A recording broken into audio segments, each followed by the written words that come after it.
Howdy folks, Brainstorm here with my hair all akimbo and in my trusty blue jacket.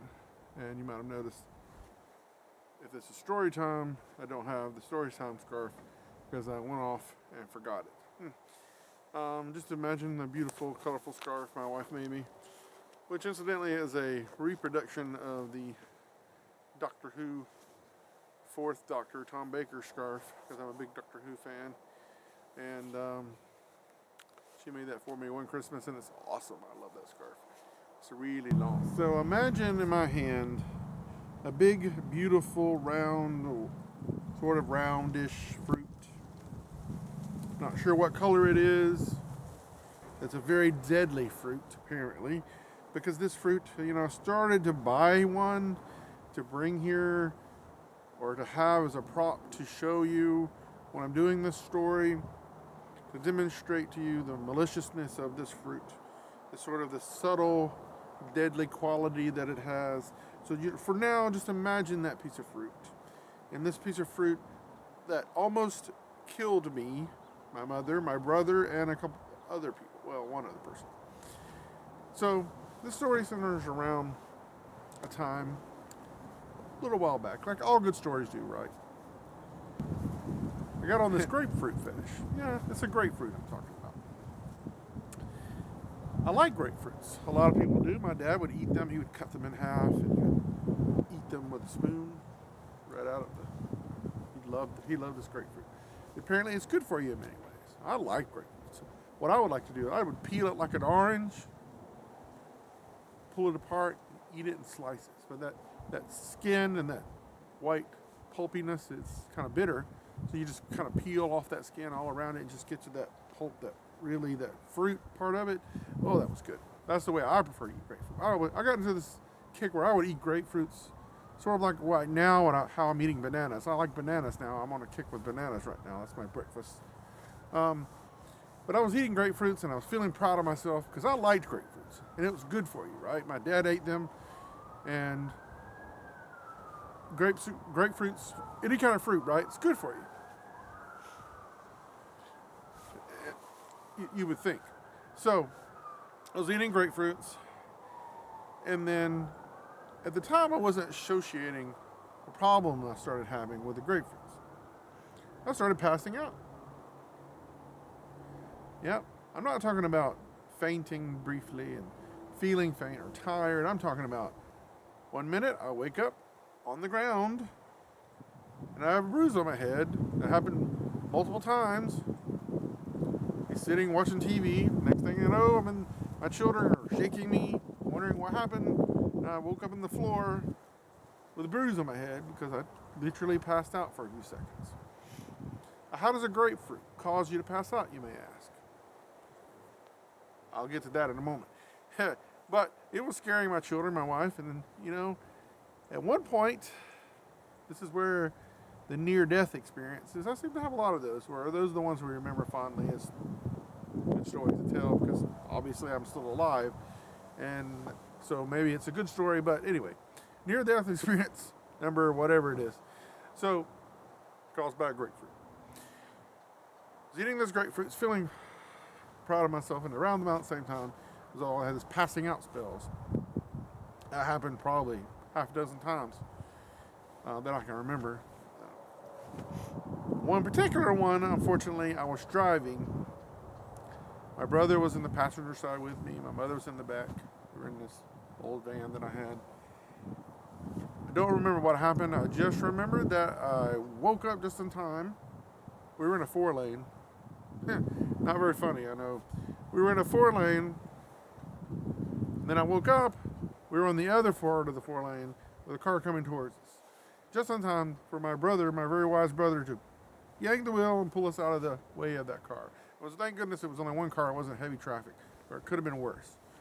And on this particular 4-lane, there wasn't a lot of medians that you could cross over with.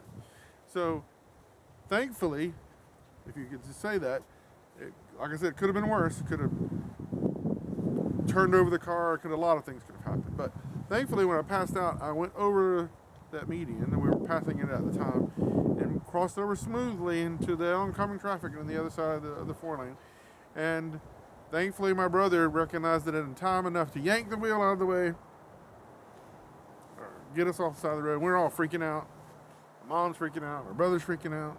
They're all hollering at me. I'm just like, I don't know what happened. I just had another pass out spell. So we stopped the car, and I'm nervous and shaking. My brother's nervous. Everybody's scared. But, I had the presence of mind, to go check on her. Because the lady that had been coming towards us we'd missed her, but she had stopped a little ways down the side of the road and was still in the road. We'd missed her very, very much. So my brother went and checked on her. Thankfully, I didn't have the presence of mind to do so, but I had enough sense that he needed to go check her since she was okay. We didn't hit her, but I wanted to make sure she was okay. She looked like an older lady, so he went and checked on her. And that time, a cop pulls up, checking on what happened because he thinks maybe we've had an accident. I tell him what happened. There's no need to change information. Nobody hit anybody. He went and checked on the lady, and my brother came back and so gave a report that she just got a little frightened and scared, and she went about her way. And I apologized to her. I went finally and apologized to her before she left, and we all kind of like, what happened? And we went over it, and okay, could have been worse. Thank God. And God was with us then, But how does this relate to a grapefruit? Well, how does all these fainting spells relate to a grapefruit? Well, let me tell you. Sometime after that, I'm still having a few fainting spells. I'm thinking, yes, okay, stubborn redneck guy, big head. Typical guy. I'm not going to see a doctor. I'm going to figure out what's wrong. But I did figure out what was wrong, but I'm not actually trying to, because I got into my head like, one day I'm thinking about eating a grapefruit, and I'm thinking about, I wonder what kind of good things the grapefruit is good for, because I'm proud of myself for eating this grapefruit. So I look it up online, trusty Google, and Google can steer you wrong sometimes, but good old trusty Google. Well, how did we ever find out anything before the internet, right? So good old trusty Google. Went online, looked up the benefits of grapefruit. And of course, right along with the benefits are the bad things, that could happen because of grapefruit. And it's listing this long list of medicine that you shouldn't take because of when you're eating. Don't eat grapefruit while you're taking this medicine. Well, I think I'm taking some of this medicine. So I look, sure enough, on the bottle of specifically one of my medicines that a lot of people take. It says don't eat grapefruit while taking this medicine. So, as a wise tip there, or a moral of this story is, go read the labels of your medicine that you're taking and see the reactions, because it could save your life. So turns out this particular medicine and the grapefruit don't go together very well. It was causing my spells. So I stopped eating grapefruit. Haven't eaten one since. I can't even drink grapefruit juice. As much as I love it. Even now, I wish I could eat a grapefruit, but you don't eat a grapefruit while you're taking this medicine. I haven't had a spell since then, thank God. And just wanted to share that story with you. That, it's a quick, maybe not so funny story, but it's just to illustrate. To pay attention to the things you put in your body, even the things you think are good for you, because it could not mesh well with some of the other things you're putting in your body. Now, I'd love to be able to throw all that medicine in the garbage and never take it again, but I'm wise enough to take the advice of my doctors, and it's done me well for this far anyway. So if you like grapefruit, more power to you. Enjoy it, but make sure some of the things you're eating are not reacting with the medicine you're taking, because it could be deadly. Grapefruit can be deadly, apparently. Anyway, have a great day. Get out, enjoy the sunshine, eat some fruit, have a steak and potatoes near the bonfire. Seems like a good plan tonight. But remember, in the end of the day, it's not about you or me. It's about the life we lead, the memories we make, and the meaning we find along the way. And thank you for letting me share these stories with you. I hope you enjoy them. If you do, please let me know. And look for all the other stories I've posted online on my YouTube channel. So, y'all have a great day. See you next time. Great.